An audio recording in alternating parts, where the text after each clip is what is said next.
Good evening, everyone, and welcome to Latinx Real and Real Lives Matter, where we will be delving into Latinx representation in the media and pop culture.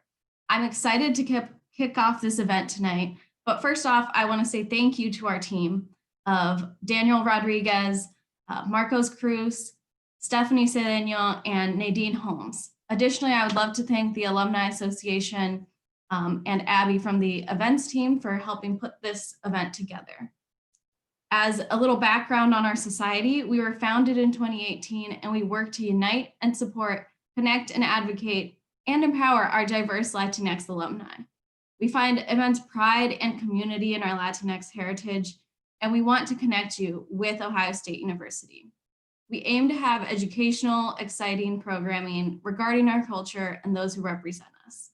So we'd love to connect with you, and we're excited that you're here.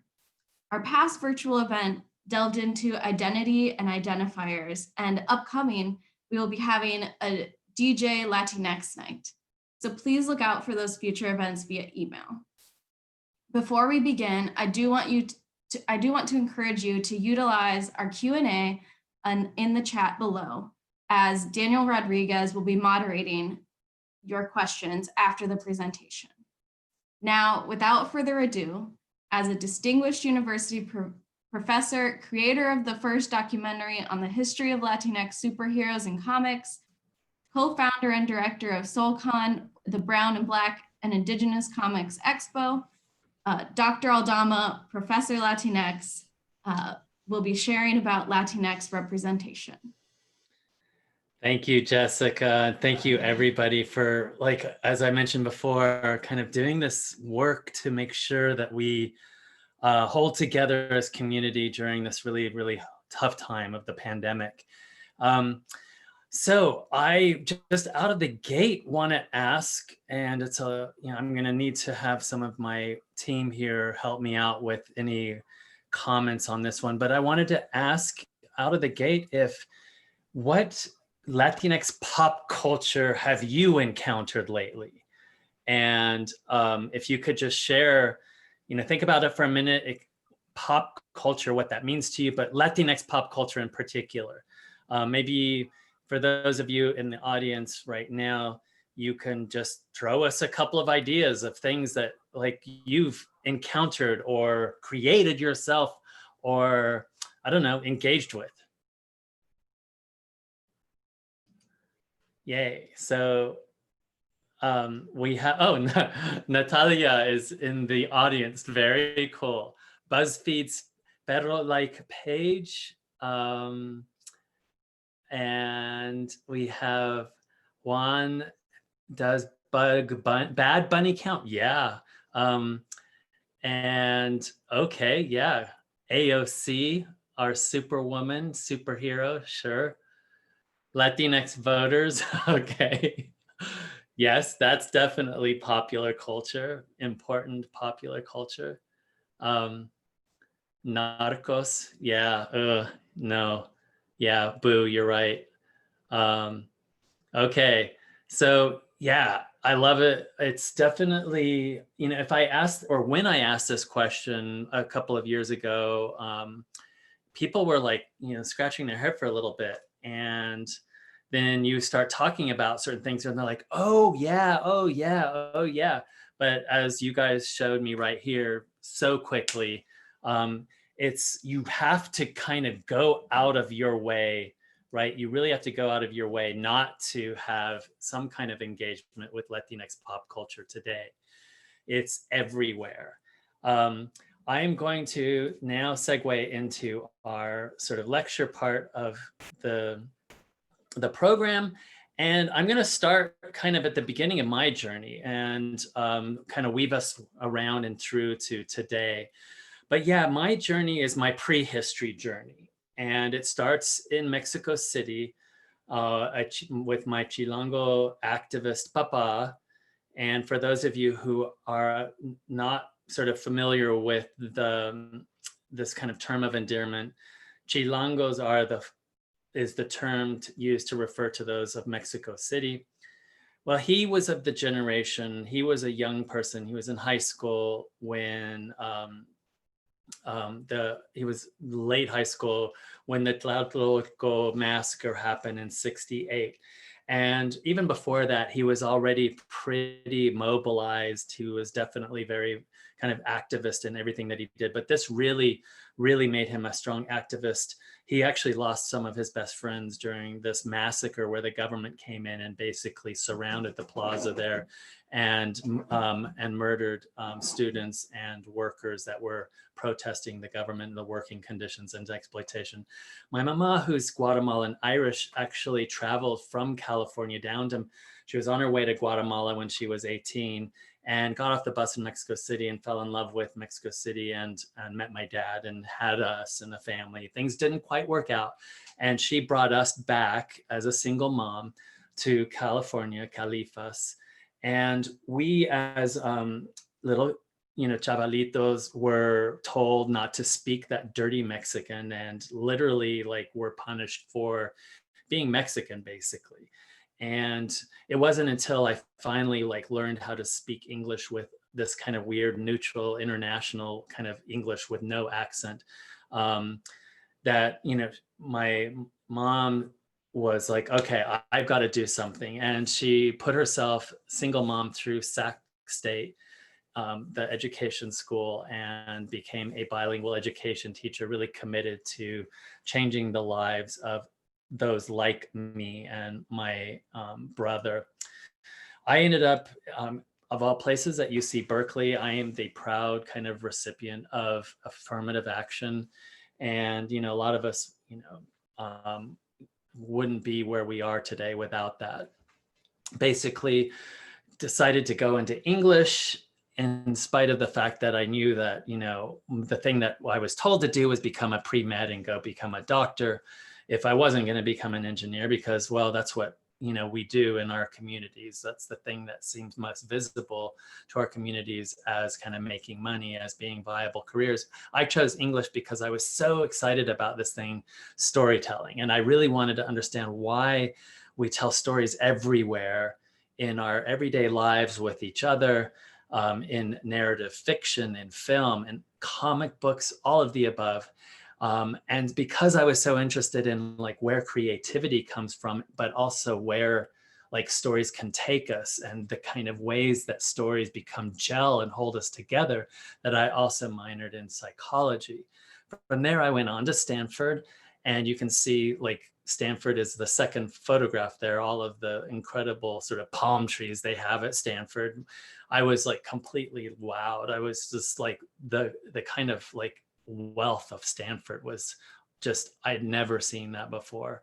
And it was at Stanford that I continued to work on and explore like these questions, like, why narrative? And it was also during this time of undergrad and graduate school that I became really kind of professionally interested in pop cultural narratives.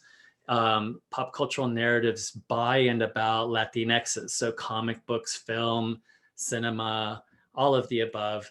And started, once I was done with my PhD and started my first job as a professor, started like writing books about Latinx pop culture, as well as writing books about poetry and world fiction and really deep kinds of like questions, or trying to answer deep questions about why things like the humanities matter.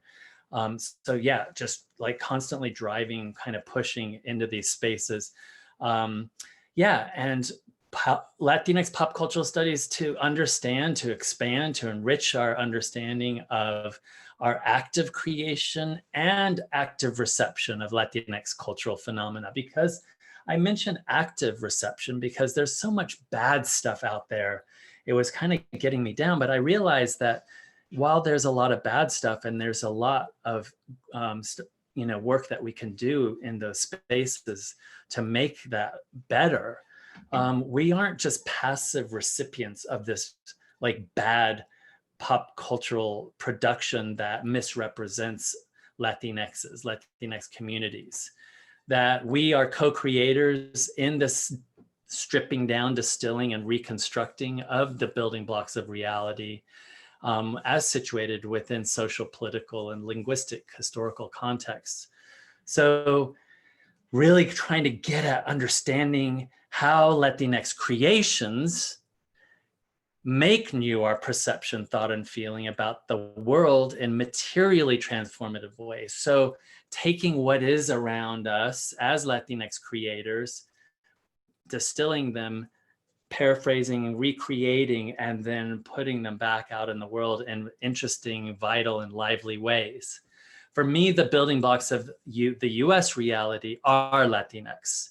Our numbers show this, our demographics show this. We are now somewhere around 19% of the population. We are the majority historically underrepresented of the population. As Chris Rock said at the Academies one year, he said, it would be, you have to go out of your way not to hear Spanish, not to see Latinxes in the US today, right? So in the distillation and reconstruction of us in popular culture, it does still surprise me that we are only around 3% represented. We are 19% of the population, but because of gatekeeping, and we all know this, gatekeeping can come in the form of already in our K through 12 systems with the push out and lockout systems. So instead of detentions, we have suspensions. Instead of suspensions, we have expulsions, right? Which prevent those pipelines into these spaces where we can be writers, showrunners, college professors, and so on and so forth.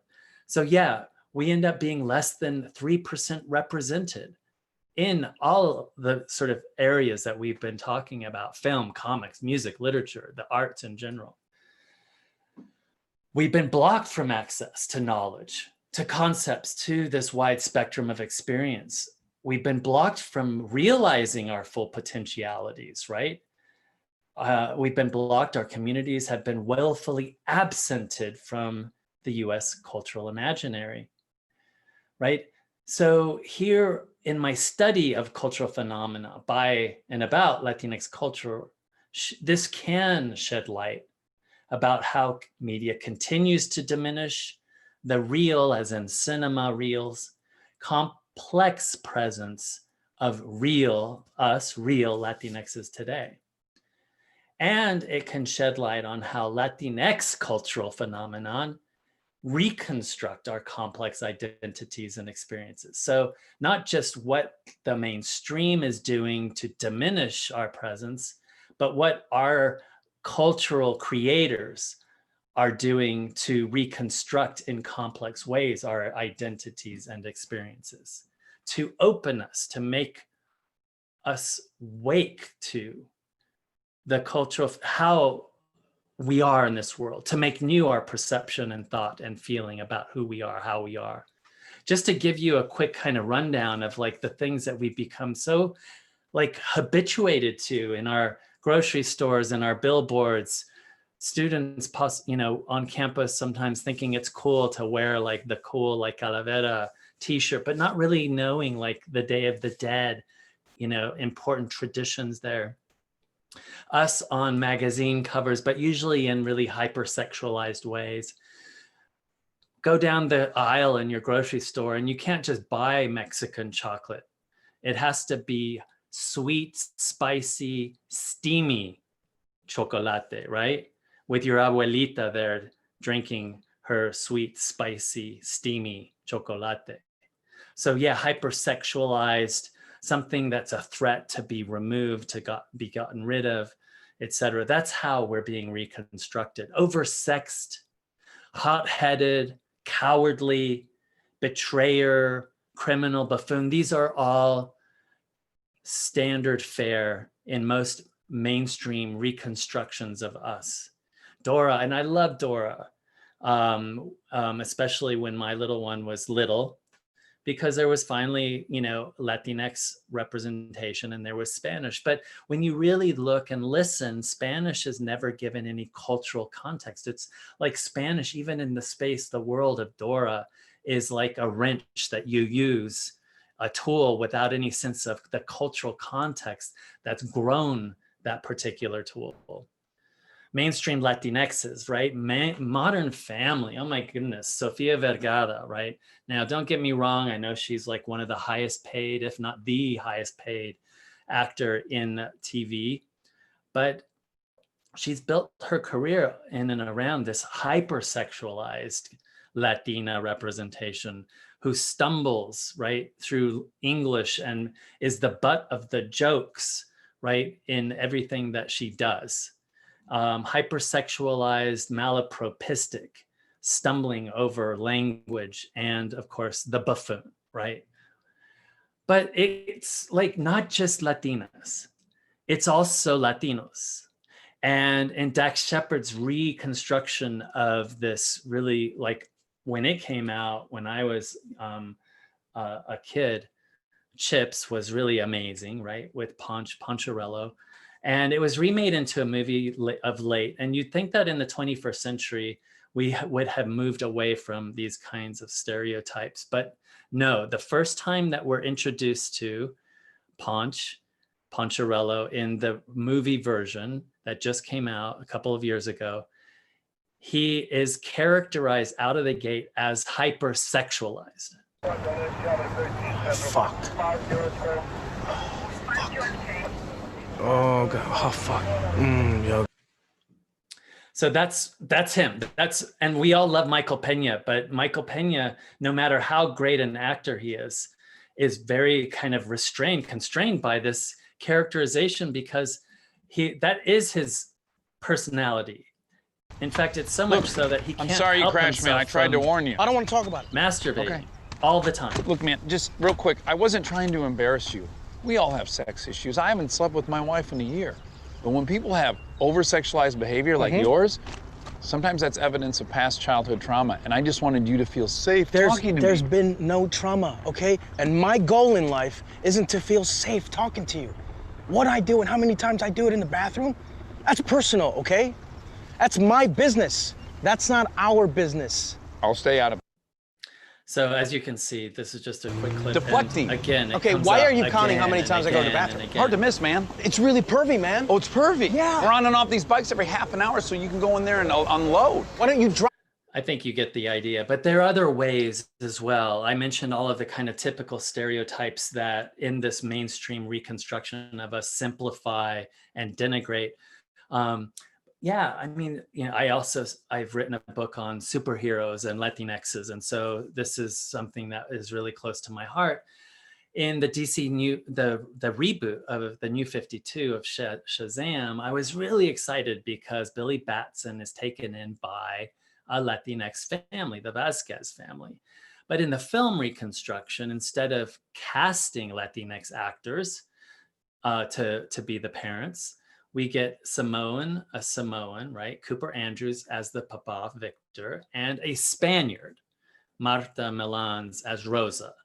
Now, I can kind of excuse the Samoan because of total underrepresentation in that space and as a kind of move of solidarity. But when you have Spaniards cast constantly in the sort of space of Latinxes, it becomes what we call, or what has been called, what I've called and my students have called brown facing, right? So you have that kind of the safety of the European being put in and cast as Latinx, right?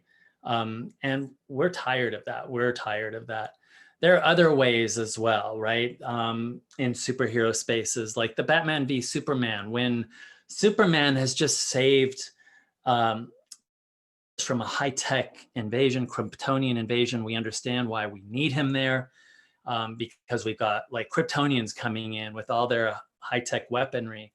But then all of a sudden, like at a certain moment, he's like, there's a little girl in a burning building in Juarez that I need to go and save. And you'll see it sends all the wrong messages that somehow we can't save our own little girl. And even worse, he just happens, it seems like, to step into this space during a Day of the Dead celebration.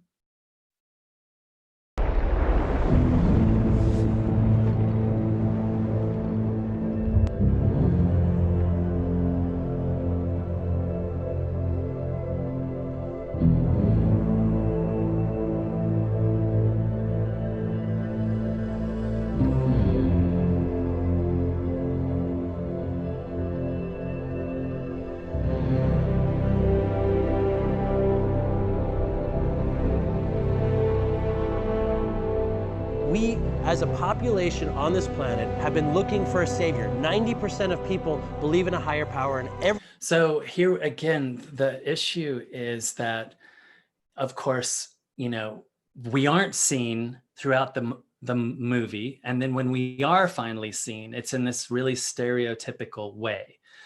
Calavera, sort of makeup, this sort of worship, this sort of automatic worshiping of the white Messiah, the Savior, etc.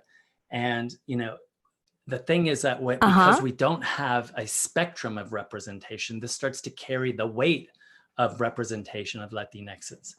Then you get the, as Juan Abel, I believe, or someone in the chat mentioned, Narcos, this whole genre that has just taken off, that represents us as basically dangerous criminals, thugs, drug runners, traffickers. And the Sicario movies show this. The Narcos series on Netflix is all about this. And it matters. It matters because this ends up winding its way into not just the cultural imaginary, the political, and the political that has put into place these draconian, violent, horrific measures that have separated families, separated children from families, where children to this day, they have lost the parents to those children. So we get tweets from the kind of highest executive order in this country where they tie up women and they put duct tape on their mouths and they put them in the backseat of a car or in a van. We need the wall. And then you find out, because an investigative reporter did a little bit of due diligence, that in fact, the person in the highest platform in this country has been watching films like Sicario and Sicario 2. And in fact, if you go and look at those movies, you'll see a one-to-one between what is tweeted and what is shown in the film itself. We found prayer rugs out here. It's unreal. A tweet from the highest level, highest position in this country that has no basis in reality. So yes, misrepresentation in the mainstream is ignorant, shameful, destructive, and I'm just going to call it for what it is, racist. But fortunately, we have all these Latinxes who are doing all this incredible creative work to create new social, political, cultural maps to push against this mainstream, to open new ways of perceiving and thinking about our communities.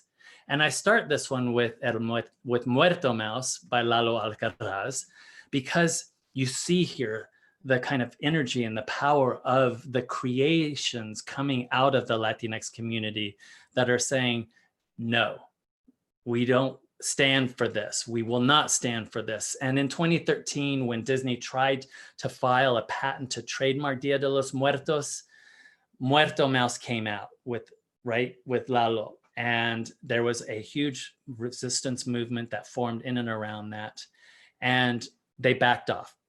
And they, of course, also hired Lalo as consultant on Coco, not out of their kind of like the generosity or the knowledge to like want to create something more interesting, but more because of pressure, right? But it's why finally Coco is a good or even great movie for us.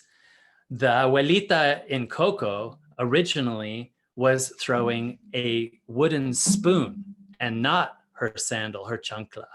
And that's one of many very subtle but important things that Lalo came in on and said, no, if you're going to get this story right, you've got to also listen to me. You have to listen to our cultural traditions, our traditions within our own families. And they did, they listened. So yes, waking us to a mainstream that aims to condition us, that's important, cut through all of this racist and sexist narrative that's constructed. And it's because we're doing it. And we see this with One Day at a Time, right? Developed by Gloria Calderon. And also the writers for that show are Latinx, including a good friend of mine, Peter Murrieta. And yeah, so this is all really important. And we have something like One Day at a Time going, and I'm just going to play this little sequence. And sorry, that was my dog. I just came out to abuelita. I just came out to abuelita. You did? And I think it's beautiful. You do? Claro, and I accepted immediately. No questions asked. Well, that is great. Miss Alvarez, you have the coolest family. I'm gonna call my grandma. Maybe she's finally ready to hear that I'm a vegan. I'm gonna Skype Carmen and tell her the awesome news. I love my family. We loved you too. I told you. So that's just another came out really to excellent example of the kind of spaces where we are really creating exciting, complicated stories within the popular cultural spaces. Latinx Cine is another really great place for us to delve into, to dive into. There's a lot of really amazing stuff that's going on in here, including the continued affirmation of LGBTQ, feminist, and indigenous intersectional identities. And I'm just going to show a little clip from La Misión. Peter Bratt directed, and Benjamin Bratt is the protagonist. This is the Latinx, the Chicanx Papa, very machista, kind of coming to terms with or discovering for the first time that his son is gay. And it's just too much. There's all this anger in him, all this violence actually that's containing and constraining. And you can see the lighting, careful lighting here, this contrastive lighting that's showing us the rigidity of his thinking. It's black and white thinking only for him. And then this is a moment in the movie when he wakes to how his own violence against his son is a violence against the community itself. It's ripping the community itself. So even though this is a moment where the mama is grieving the loss of her son, her teenage son, in a gang warfare moment, he's realizing that his own violence toward his son is something that contributes and perpetuates this ripping apart of community. And he comes to terms with his own anger, his own machista ways, in and through the danza azteca, which is a way to take us to a pre-Columbian moment of a cosmology where you didn't have the same kind of binaries, gender binaries, and the same kinds of rigid ways of understanding sexuality.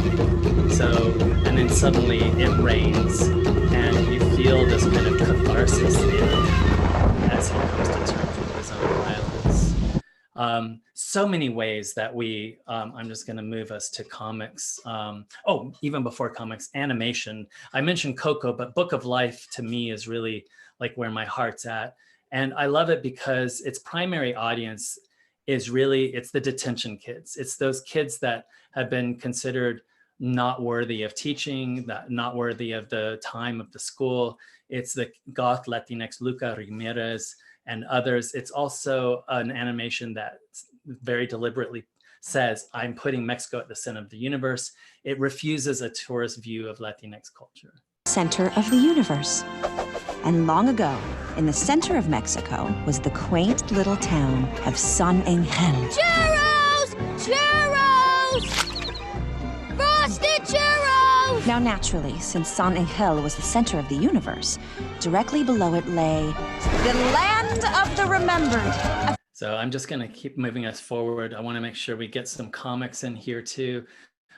Comics, because they are lower cost, we see a lot more, a lot more of them happening, being created and put into the world, and a lot more diversity of stories, representations of Latinx.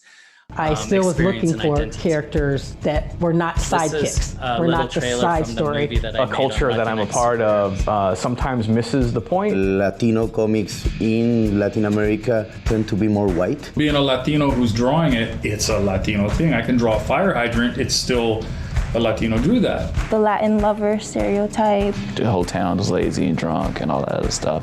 A lot of times I feel like I'm not female enough. We're adding diversity. We've got a Mexican guy. Look, there's a luchador right there.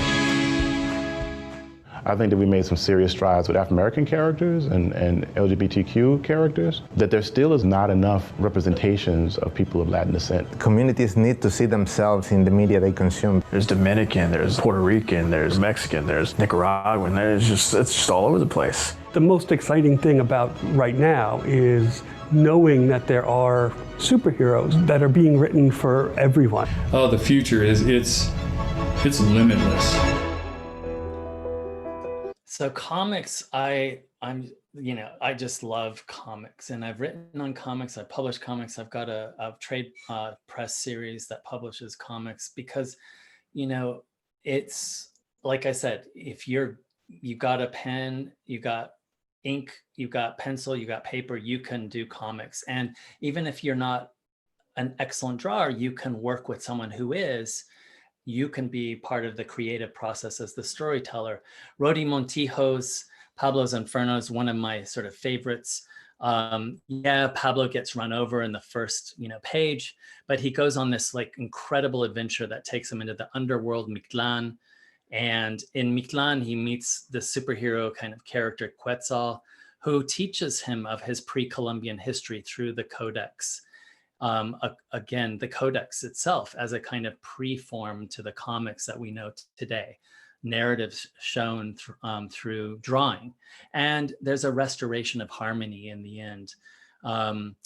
So really powerful story, hopeful message, but we also have it in the mainstream spaces.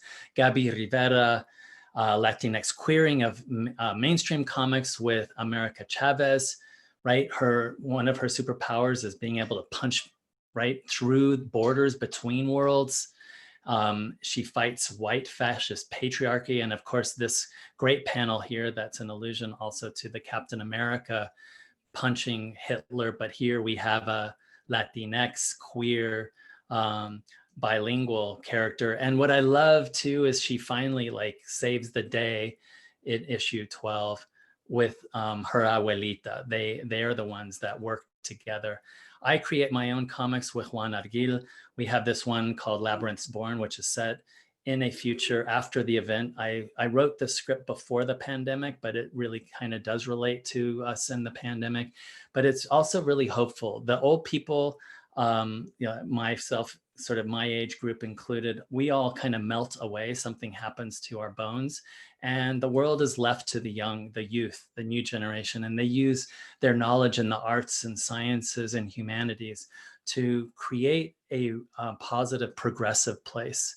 I use comics to bring awareness to the fact that our little ones are being separated at our borders and being held in detention centers. And the sort of fright, the trauma, the terrible fright that our little ones are experiencing as a result of the extreme draconian, the violent policies that are in place here in the US when it comes to Latinx families. My own story and how it could have been so very different, sharing my story so others can see maybe a way out, maybe a way that how sort of education in a way really did save me from going to a place where I wouldn't be in front of you guys right now teaching. Comics also, for me, importantly, taking me into the space of kids' books. And Miss Natalia, I'm going to show a little bit of a clip of her doing this kind of wonderful reading of Chupacabra Charlie, because she's just so good at it. My name's Charlie.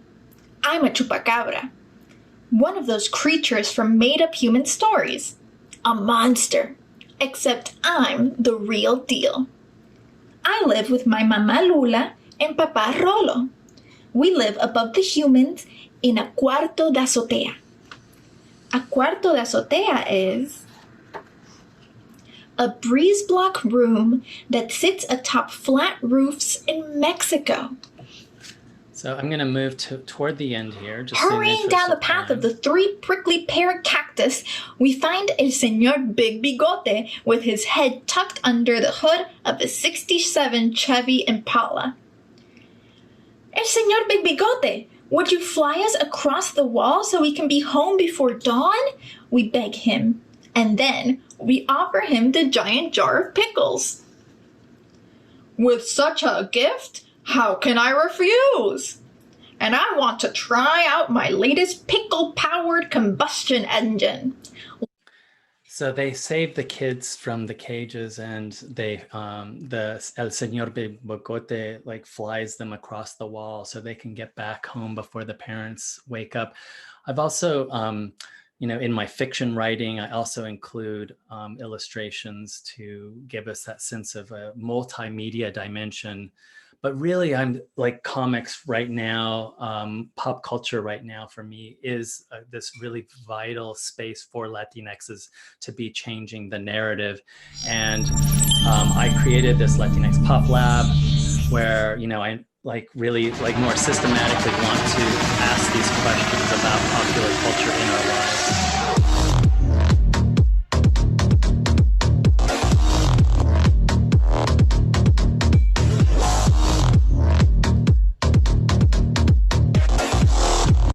So Latinx Pop Lab is something that also, my involvement in creating SoulCon on campus, where we bring Brown, Black, and Indigenous comics creators, really important to me. We've been doing this now for 5 years, and it's every fall. This year, of course, it was virtual, but bringing all these K-12 kids to meet all these creators of color, to meet them, learn about how to make their own stories through drawing, but also just to see role models, positive role models. Doing what. So finally, as I wrap this up, I can just say, what can I say? My message is all Latinxes deserve the right to develop fully those ideas of ourselves today and tomorrow. Because after all, isn't that what this is about? Like our ideas of ourselves and seeing and following all these pathways to be someone that we want to be, to grow, to realize our dreams of becoming educators and researchers and all else. We all deserve the right to grow and realize our imaginative, our counterfactual capacities in the form of comics, films, and anything yet to be discovered and imagined. So with that, thank you all. Thank you. And we have time for some Q&A.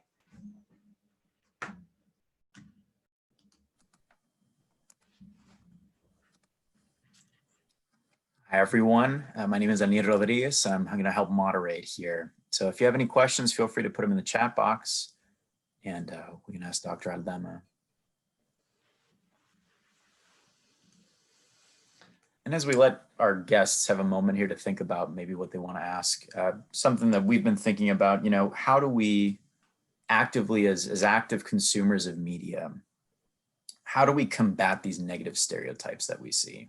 In your eyes, whether we're consuming literature or comics or television, movies, how do we kind of take a stand and say, this isn't okay? Yeah, so I think that's a really great question, Daniel. I think in a deep way, we have to listen. And we also have to think carefully and deeply about our own behaviors. Like start with here first, and then kind of work outwards. And what I mean by that is we need to kind of shine a light on how we have become, in a way, colonized in our thinking and our feeling and in our acting and our behaving toward other people. And we need to, when we start acting out of fear, or we start acting in ways that are exclusionary, in ways that exclude and that create us versus them, we need to stop a minute and kind of take a step back and think about other ways that we might want to interact with the people in our lives, our family, our friends, and our community. So that is on a really kind of basic level, and it's something that we can all practice, right? We can all kind of practice this decolonizing through our actions and behaviors, becoming more mindful and practicing real listening, listen to people, listen, and then interact. And let's interact in ways that are, maybe different to the patterns of behaving and acting that we've seen around us. So yeah, there's a big challenge, but it's also something that we can do.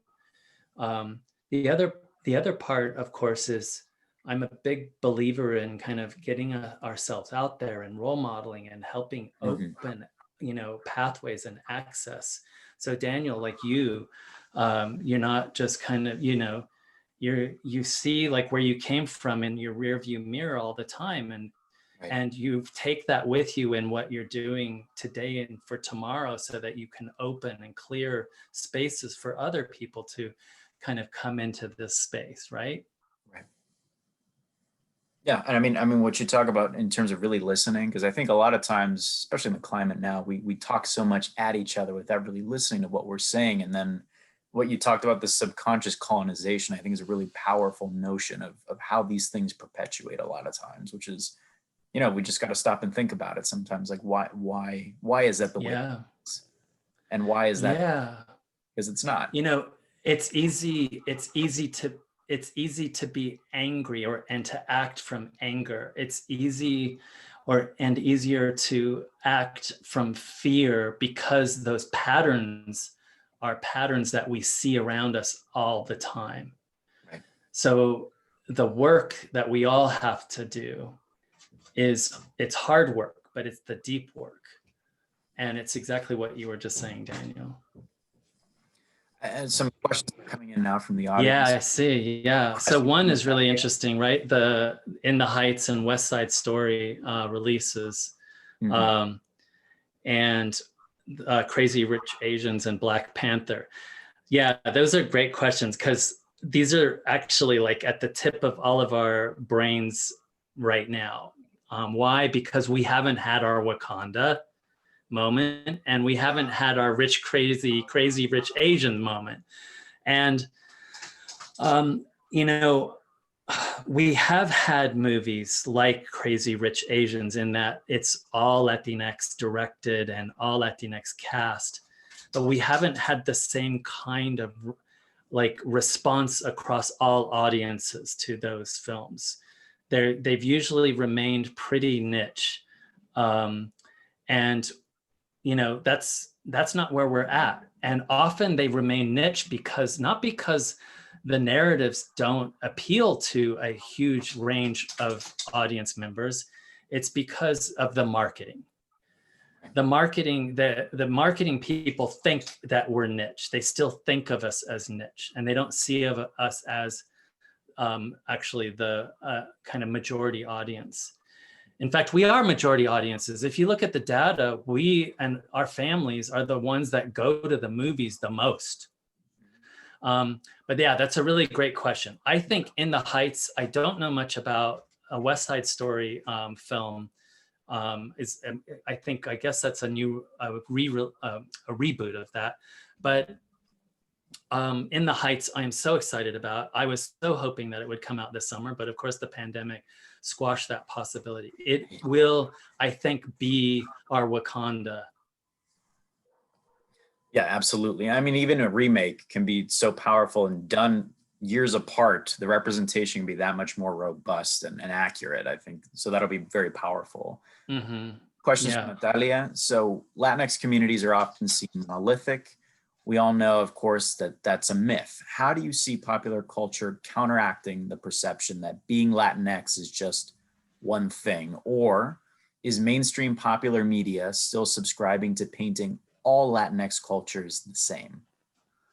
Wow. Okay. A lot to unpack there. Yeah.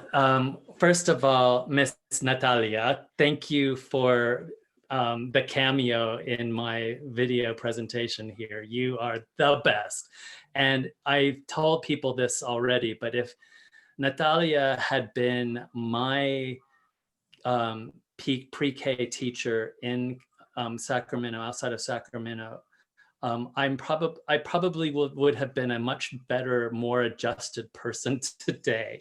I certainly would have been a bilingual kid totally from the get-go, where English would have been my second fluent tongue and Spanish my first, with Miss Natalia. But yes, to answer your question, I think actually In the Heights has the potential to really shake up this kind of monolithic mainstreaming of us. In the Heights, there was a deliberate casting, and we all know kind of already the deliberate characterization of us as all kinds, coming from all places and all kind of ancestral backgrounds and experiences and sexualities.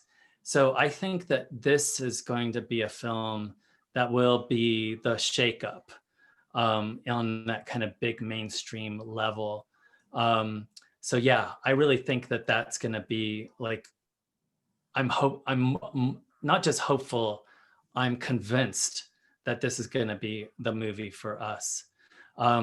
Yes, narcos, there's the phrase from tacos to narcos or narcos to tacos. Like that is like, we are rowing up against this kind of tidal wave, and this long tradition, of this kind of representation. We're conveniently sort of in the kitchen, or we are, and that's where like our kind of model Latinx person can be, our excellence, cooking, right?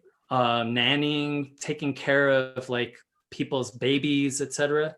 But the second we step out of that space, we are narcos, right? So what we're looking for is that spectrum of representation. And we are seeing it. We're seeing it in Gentify. We see it in One Day at a Time. We see it in Mr. Iglesias. All of these TV shows where we have showrunners and creators that are Latinx. We have writers like Peter Murrieta and others, Latinx, in the writing rooms, making sure that we get that kind of complexity within these pop cultural spaces. Man, you guys are like great questions, right, Daniel? I mean, it's getting right to what you were talking about in terms of, why do people, there's so much of it out there, and so much of it just, congregated around this idea that it's just crime, or it's just warfare, it's just bloody and machismo and all the negatives, or sexuality and hypersexualization. But you look at, Book of Life is one of my favorite movies. My mom loves that movie. She's Mexican. So when it starts out saying Mexico's the center of the universe, she's like, I've been telling you this all along. And it's really powerful to see that in film and just kind of eternalized in that format. So I guess when you're looking, let's call, Book of Life, it's geared so children can understand it and see themselves in that. So when we look at children's media, like Chupacabra Charlie, what kinds of things does it have to be different when you're writing to children? Obviously, like what things do you have to focus on with children's media, and just making sure that identity comes through and that they can kind of grasp that this is something that's important, whether you're Latino or not, reading something like that. Yeah, that's great. Okay, so audience is really important. And I'd also, we have a really related question to this about that for me speaks to kind of Afro-Latinx representation in pop cultural spaces, sort of LGBTQ representation within our communities. How do we distill and reconstruct the complexity of who we are for different audiences? So for children, for teens, tweens, adults. But even before that, I think there's two things to keep in mind. One, we need to kind of shine the hard light on the internalized racism, homophobia, and sexism within our communities. Absolutely. And we need to constantly be pushing against that within our own families and our own communities, calling it out, calling it for what it is.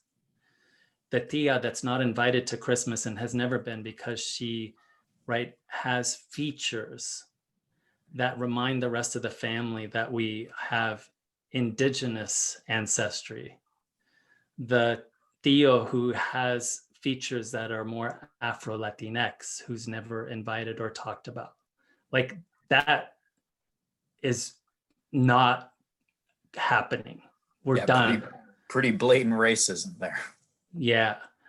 So in the pop cultural spaces, we still have a lot of work to do. You know, I've done a lot of work in TV lately because I just sent this book, Latinx TV, to the publisher, but also because I watch a lot of TV.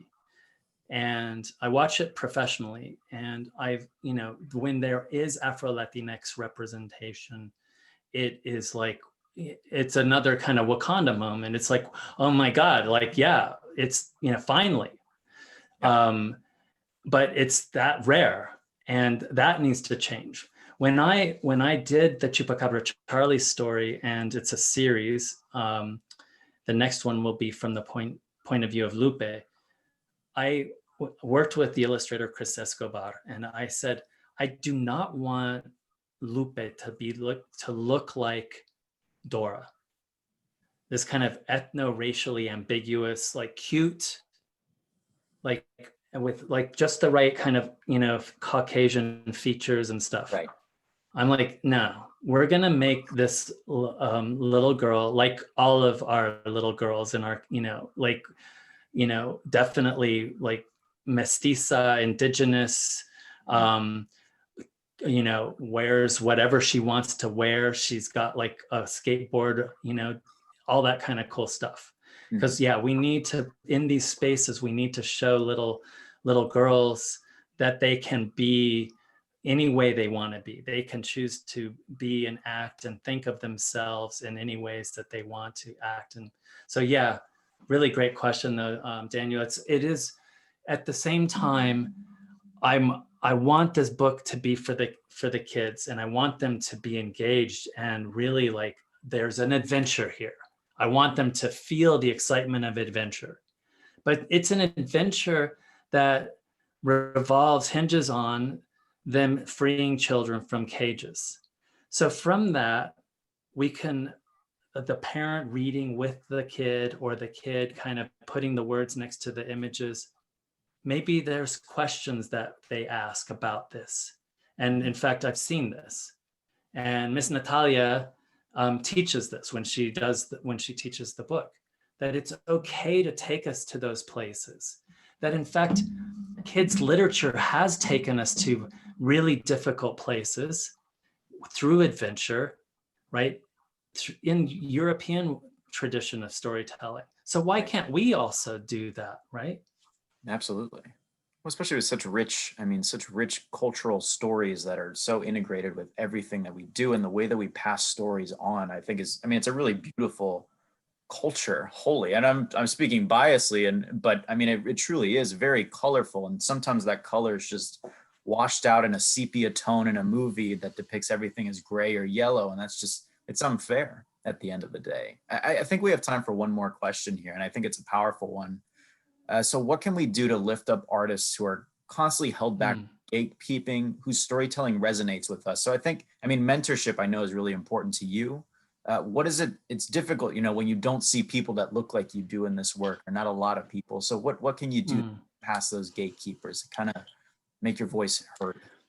Well, so, like I said, we can't ever take for granted like where we are. If we are in this sort of space, this privileged space of being university educators and having access ourselves to, well, cultural power of the education, power of that kind of access.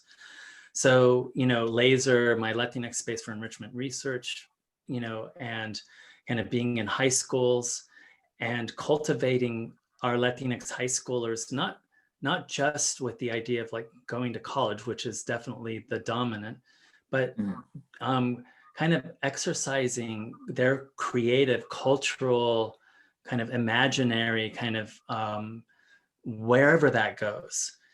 So, comics or storytelling or poetry, bigger research projects and questions, and really cultivating that kind of realization of, the things that are going on up here. That's absolutely got to happen simultaneous with things like the work we do on ourselves, the work we do in our families, and finally, the creators of comics, the creators of the films like Alex Rivera and Aurora Guerrera and others who are that run Kickstarters to get their movies made on shoestrings. We got to throw down whenever we can, if we can, help them out, and help them get this stuff out there. The same for yourselves. It's why I created the trade press Latino graphics. I noticed that a lot of our talent going and knocking on doors of big comics publishers and getting turned away because it wasn't the narco story. So let's open those spaces for our creators, our artists. And that's so important. I'm making that space for those who have voice and have the power to make that space and to open up that space and to welcome these creators, because there's such gifted storytellers out there. I mean, yourself is a testament to that we can come from anywhere. And I think that's the beauty of, Latinos aren't just from one country or one tongue. It has nuance and we're mixed. And it just adds to the beauty of the culture and the breadth of the stories we can tell. And that's super powerful, I think, for sure. Well, Thank you, Daniel. We have reached our time here. So I want to take a moment just to thank everybody, to thank yourself, Dr. Alema, for sharing some of your gift today with us and your storytelling abilities. And I know we're all better for it. So thank you to everyone for your thoughtful questions. As Jessica mentioned at the beginning, this is just one of a series of events that we're doing about what identity means, who we are, the space that we fit Latinos, and how we interact with the world. So keep on coming back, because we're going to have really engaging conversations like this moving forward. Thank you, everyone. Have a great night.